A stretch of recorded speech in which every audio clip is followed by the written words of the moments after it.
Even as the stakes for succeeding in education get higher and higher every year, we're still choosing a mode of teaching that we know only works well for a minority of our children, and it's killing us.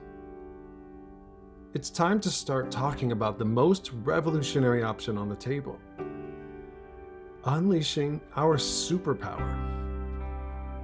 Nothing, absolutely nothing, approaches the effectiveness of tutoring. Tutoring's unlike most educational approaches in that we have a lot of good research on its effectiveness. Tutoring, lots and lots of tutoring, that is going to put them way, way ahead. Welcome to Tutoring the Human Superpower. I'm Giles Lieber. The next episode after this one is going to be about the cost of tutoring. A lot of people have been asking me about that. It's a valid concern to have.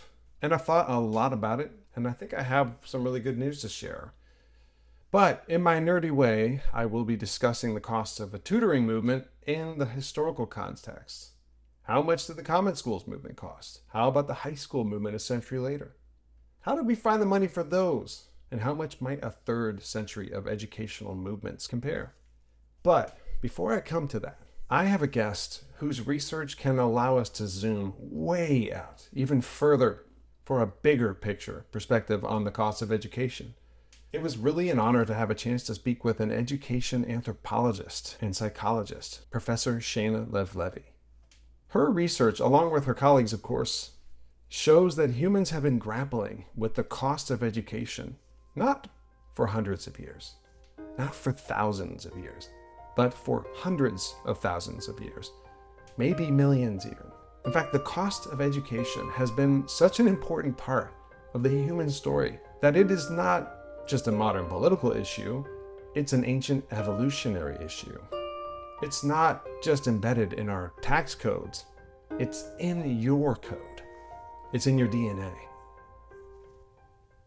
I think some of us can take education lightly and even resent it because the word education itself makes us picture modern day westernized schools with classrooms, and we might even picture all the political fights over what goes on in those classrooms.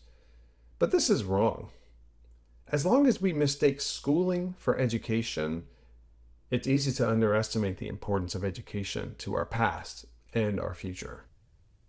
Drawing on Dr. Sheina Lew-Levy's perspective can allow us to put all that baggage aside and get to the core of what education and teaching is really all about and what it really costs. Dr. Sheina Lew-Levy is an assistant professor of psychology in Durham University in the UK, and she's co-director of Durham's Cultural Evolution Research Center. She and her colleagues study the teaching and learning patterns among people who even still today live in the hunter-gatherer or forager lifestyle of our ancestors. A lot of her work has focused on the Bayaka people. They are a nomadic forager group living in the region of Central Africa. She speaks their language and has spent many hours and days observing their educational practices.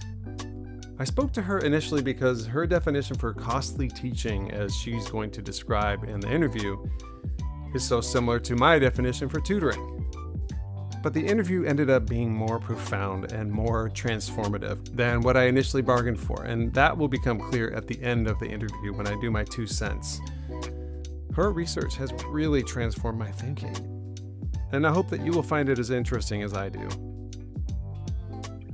Welcome, and thank you for being here. Thanks so much for having me.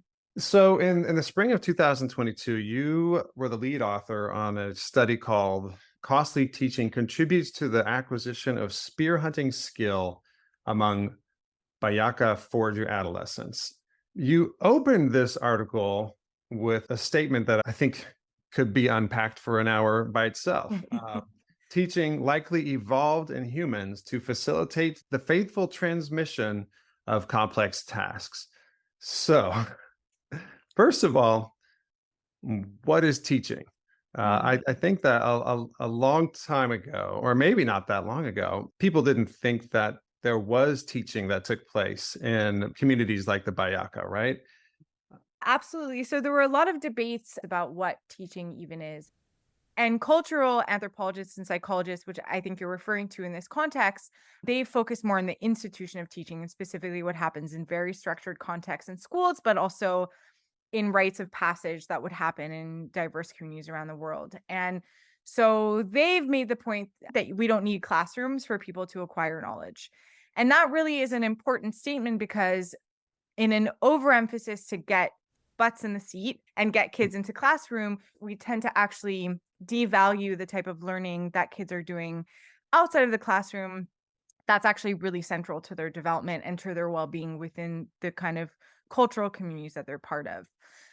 But that said, of course, teaching is on a spectrum, and it can happen at these really micro scales and at these very structural political scales.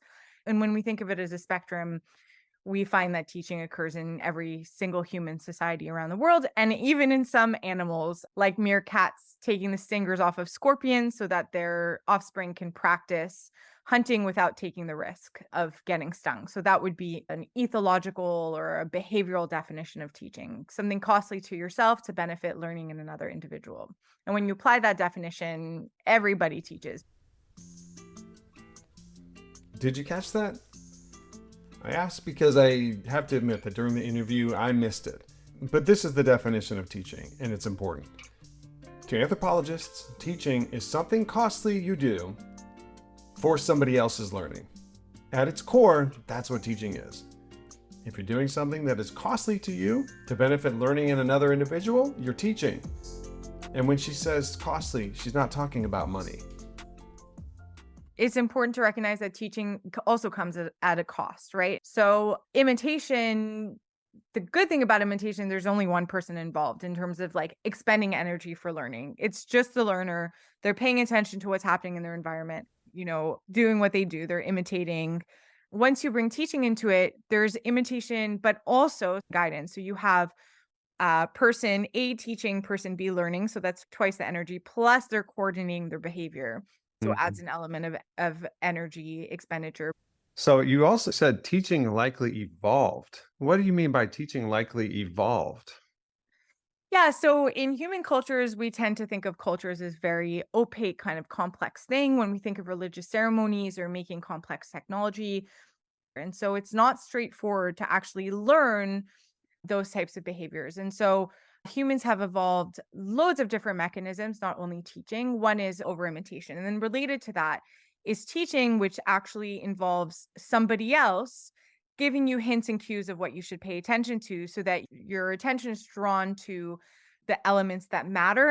For example, when you're trying to build a computer or make a bow.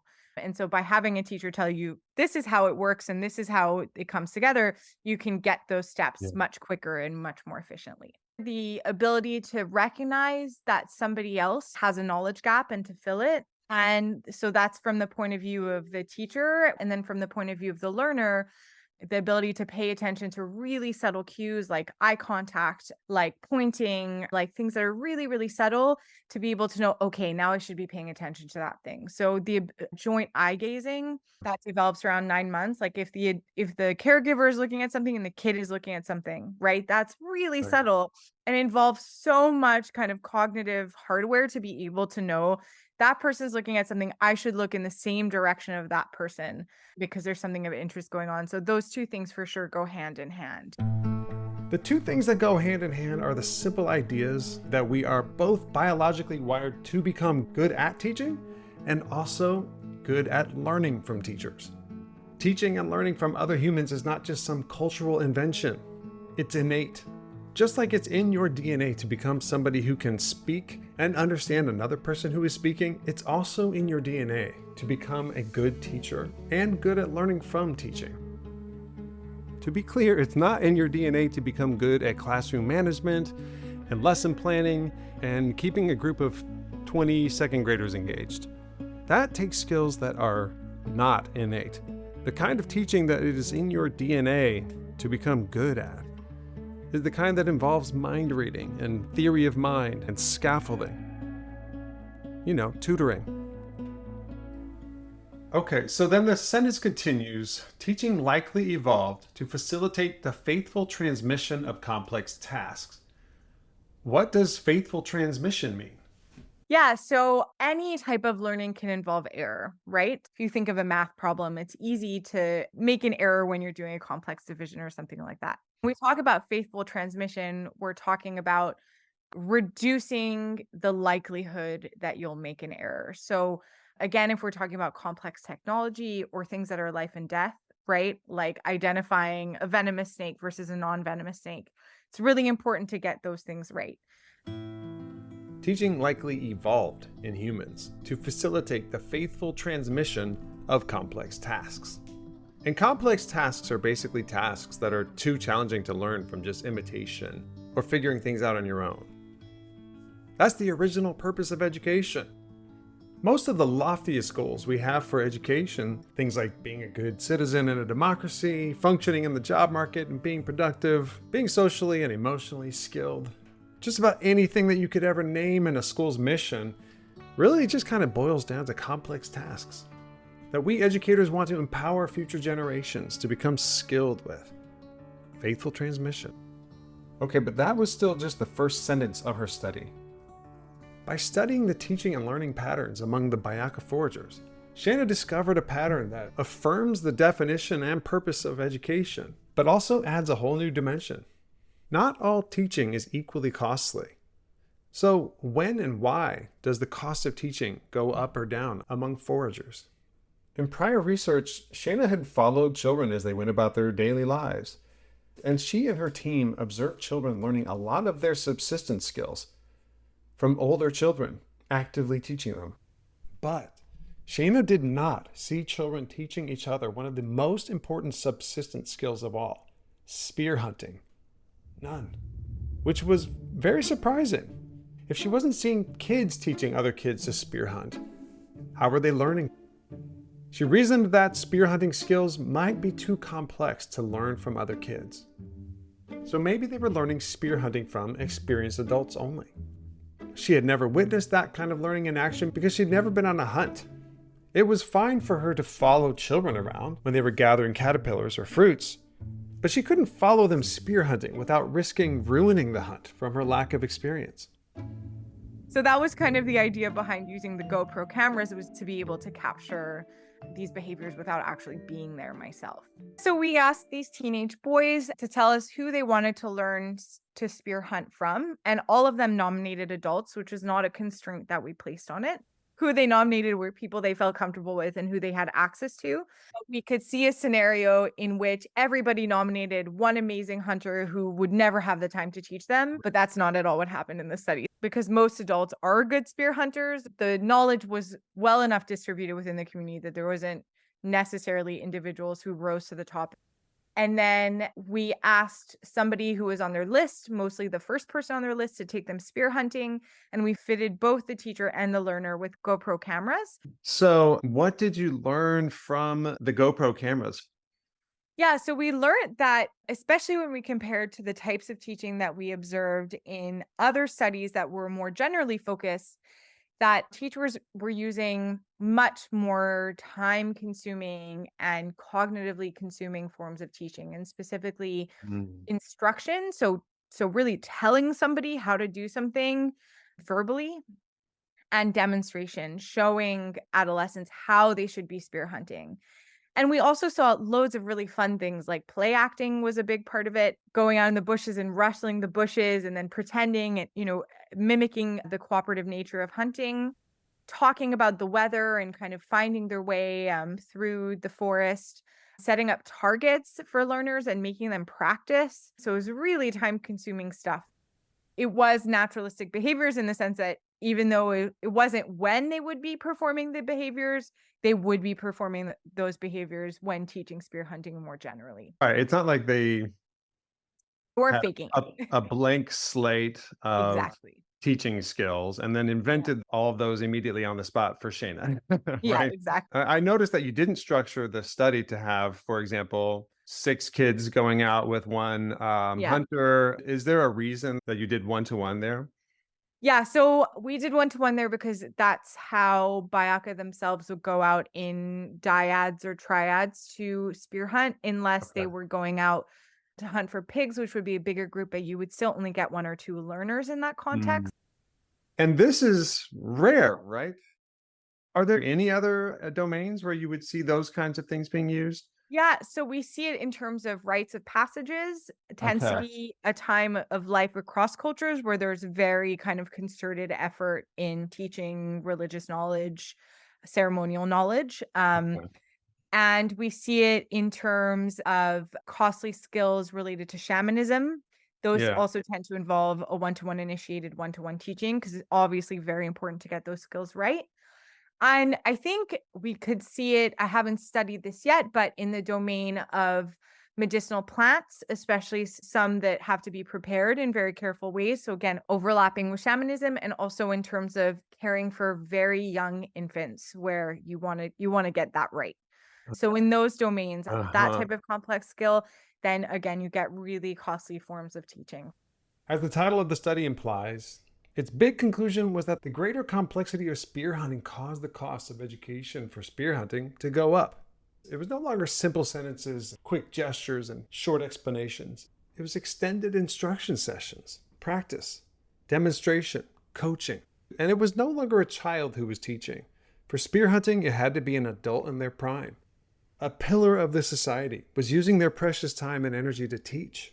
And even then, not teach a whole bunch of kids at once, but just one or two kids at a time.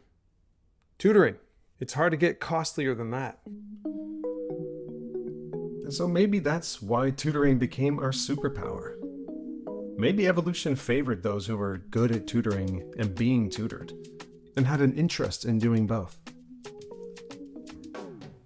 So the last sentence also was interesting, where you were saying this raises the possibility that some of our skills that are so special to humans, including language, I suppose, may have co-evolved with hunting with spears, because we have evidence of humans hunting with spears back to 300,000 years ago, Mhm. which I think is even pre-Homo sapien. Can you explain the idea that we co-evolved with this Yeah. complexity? So my colleague Anna-Mika Milks, who's also on this paper, she's an archaeologist who studies spears and spear hunting, and she makes this fantastic point that spears may be easier to make than bows and arrows, but they're not easier to use. So Mm.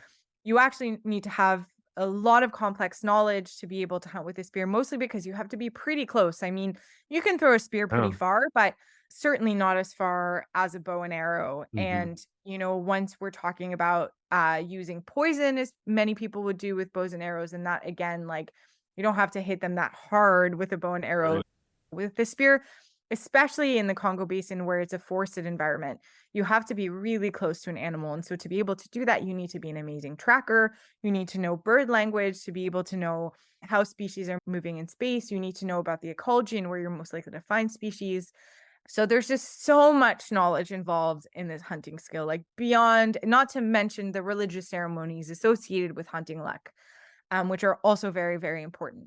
So if we're thinking about the ability of past humans and even, like you say, humans that coexisted or predated Homo sapiens, it's very possible that cumulative culture and complex teaching techniques, at least the seeds of them, already coexisted when individuals were hunting with spears in the past.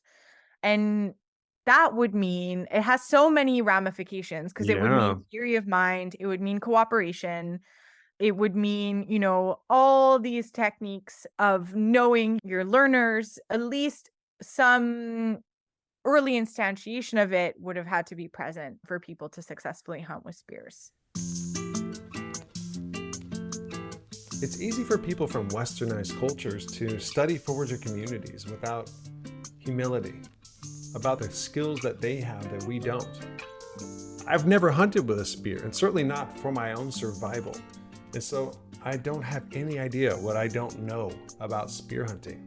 But Sheina and her colleagues do not make the mistake of assuming that people who live in societies that we consider to be simpler than our own also lack complex skills. And so they are among the first anthropologists to speculate and try to comprehend the significance of humans doing something very challenging and complex for hundreds of thousands of years.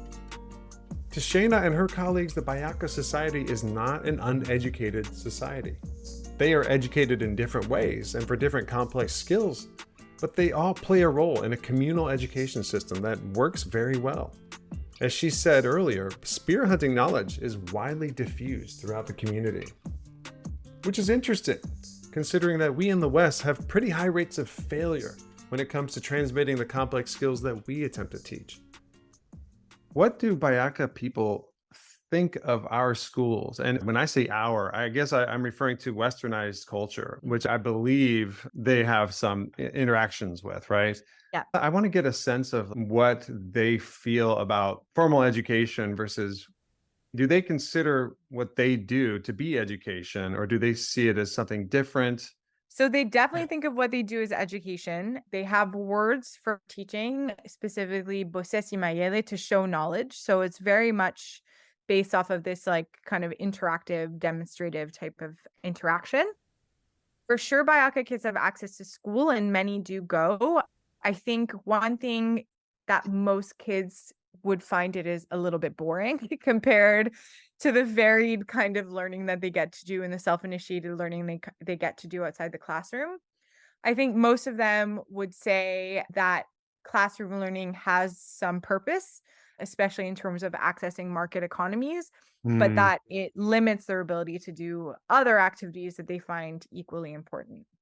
And so one of the big missions of myself and very many of my colleagues, not only working with Bayaka, but working with hunter-gatherer communities more generally, is really actively thinking about how schools can be made to ensure that Bayaka have the tools that they need to advocate for their rights and to have a diversity of skill sets in terms of employment, but also that they can continue to do these practices that are very culturally important to them and that they can have a choice in the matter. Yeah, I was a school principal and I was, scolding parents when they didn't have their kids there on time. And Yeah. Yeah, I absolutely. mean, it's really interesting, like the butts in the seat approach instead of Yeah. measuring the actual learning, I think is a really big detriment to, especially to mobile communities who might spend a lot of the time away from school, especially in communities where parents themselves don't have enough schooling background to even be able to help their children with things like reading and homework and that type of thing. And where teachers are usually from another culture and might even hold some racist beliefs against these communities. So it's a lot of layers of complexity. But Yeah. even so, some kids come out at the top of their class, do the exams, go on to advocate for their communities and do amazing things Mm. despite the challenges that they're faced with. And it's really Yeah. amazing. And part of it is because they're self-initiated learners, the ones who are passionate about school, they just go for it and you can't hold them back. They have that initiative. Are there some kids for whom it is not as good a match? Yeah, for a lot of kids, people talk about having forest intelligence. Other kids have school intelligence. Many kids have both. But there are some kids for which it just doesn't work sitting in a classroom for long periods of time. A lot of times, at least in my experience, having never taught in a classroom, but having been a student, it often just reflects the type of input that kids are getting at home. And so if you have parents who have the time to spend hours reading you books and who have the resources to buy you like loads of complex books, then of course you'll rise to the top and you'll thrive in an academic environment. If you come from a household where there's other funds of knowledge, migrant kids, refugee kids, right? Kids who have all this lived experience and cultural competence, who are usually bilingual or at least bicultural, right? And who are able to do all these amazing things, but because it's not recognized in this really cookie cutter type of educational system, then we just say, oh, well, they don't have it. And for me, that's like the perfect intersection for the type of research that I do and the type of like school-based education that could happen in the world.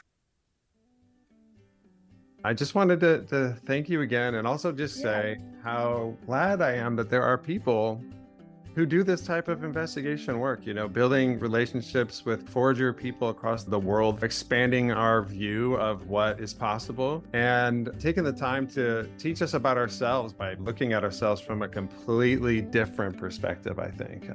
Yeah, and I'm really grateful that there are educators like yourself, and I know there's so many educators actually that are so excited about thinking more broadly about what's possible. And so it's just a delight to be able to speak to you and to have my research, go beyond kind of the narrow set of people who are doing these like complex statistical models to think about what it could actually mean to improving, the experiences of kids from all over the world.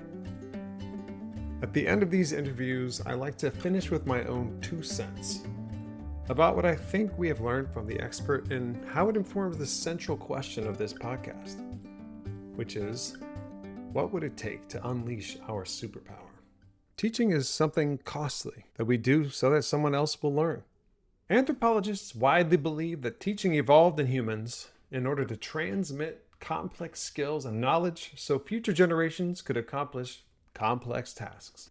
And what Sheina and her team demonstrated is something that seems obvious, and yet it's still incredibly profound. The more complex the skill is, the higher the cost of teaching. Another way of saying that is the price of complexity is the cost of education. This is a rule that is so fundamental that it has probably impacted the DNA that you have in each cell in your body right now. We invented a spear and figured out a good way to use it, but then we had to teach the kids how to do the same thing. Later, we found a way to extract metals from the ground and work with metal to make useful tools. But then we had to prepare a new generation of miners and blacksmiths. You invented the alphabet and a system for writing things down? That's great, but now we better invest more than ever in teaching future generations how to read and write. You invented machines that can do the work of 100 people? Okay, but now society itself just became more complex. We constantly find complex ways to solve problems. But those solutions always seem to complexify the world for future generations. The spear hunting pattern has been repeated over and over again in history. Economists are also aware of this phenomenon. They call it skill-biased technical change. The primary school movement of the 19th century could be seen through this lens as communities adapting to unprecedented levels of complexity by creating public schools for all kids in their communities. And that seemed to be good enough for a while, but then the world kept on complexifying. And so we created free and universal high schools in the next century. The 20th century education system, which is the one we still have today, also seemed good enough for a while. But now, since complexity has continued to rise, it's also out of date. Today, economists talk about how artificial intelligence, our expanding knowledge of healthcare, the interconnectedness of the globe are all solving technical problems and creating more complexity for future generations to learn. That's all just part of the same pattern that spear hunting is a part of. Raising complexity puts pressure on the education system, whatever that is. Computer skills, critical thinking skills, executive function skills, emotional intelligence, these are all widely considered to be growing in importance compared to when I was born, and most people worked in manufacturing. Complex skills have become more important just in my own little lifetime of 47 years. But the cost of education that we're willing to pay, that has not changed in my lifetime. In fact, it's gone down. When I was born, we spent 4.5% of all our money in public schools, and today we spend less than 4%. I think it's because the 20th century schooling system was such an incredible achievement that it caused us to see it as sort of like an end state, the final product. This schooling system is education. Coming up in these schools is what it means to be educated. And maybe because we think of it that way, we're trying out this completely new experiment, something Americans have never done before. What happens to our children and their children if we allow complexity to keep rising, but we don't pay more for their education? What happens when complexity rises, but the cost of education doesn't? This is where I honestly think that the Bayaka people can be an example to us. In this regard, I think they're more educationally advanced than we are, because they have not created complexity for their children and future generations that they're unwilling to prepare all their children for. Every young boy in their society needs to know how to spear hunt, and their communities are willing to use their superpower to teach every adolescent boy to make sure that they learn the complex skill of spear hunting. In other words, the complexity that they have created and rely on, and the educational cost that they're willing to pay for each child is perfectly in balance. And we cannot say that. When we in the West arrogantly destroy their way of life and force them into our more complex societies, we have to bear this in mind. We're taking them from a society in which the complexity and the communal costs of education are balanced to one where they're not. So what does any of this have to do with what it will take to unleash our superpower? Well, if we see complexity and the cost of education as being intertwined, and if we recognize that both of them have been rising together for hundreds of thousands of years, then I think it's obvious that it's not a question of if we will one day have to unleash our superpower. The only real question is when will we find the will to do it?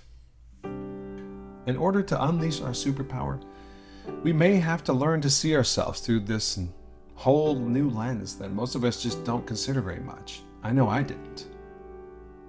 But any community that accepts the principle that the price of rising complexity is a rising cost of education may be willing to start looking for a way to unleash our superpower. And that's my 2 cents. Thanks for listening, and stay in touch.